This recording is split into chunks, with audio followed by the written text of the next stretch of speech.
plutôt, nous, l'impression que les mutants qu'on a sont des formes dégradées de la forme initiale. C'est plutôt notre impression.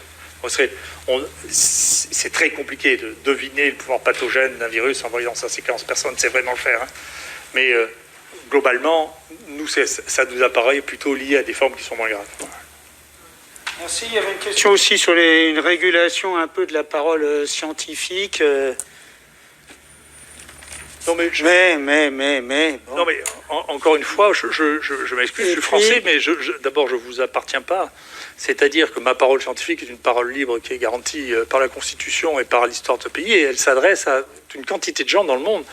Vous pensez que ce que j'ai dit n'a pas eu de conséquence la prescription d'hydroxychloroquine et d'azithromycine, vous vous trompez très très lourdement. Vous savez, il y a un institut de sondage qui sonde tous les médecins du monde pour leur savoir pour leur demander quels sont les médicaments qu'ils prescrivent dans le Covid.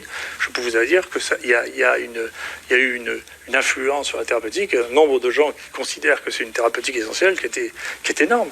Vous verrez bien avec le temps. Là, pour l'instant, encore une fois, c'est pas moi qui ai raconté les balivernes sur la toxicité d'un médicament qu'on avait prescrit chez 2 milliards de personnes. Je ne raconte pas de balivernes. On verra bien.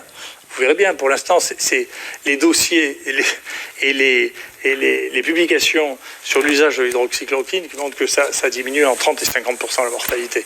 Ils sont en train de s'accumuler. Vous verrez bien. Ils n'arrêtent pas de sortir. Ils en sortent tous les jours. Vous verrez bien. Merci.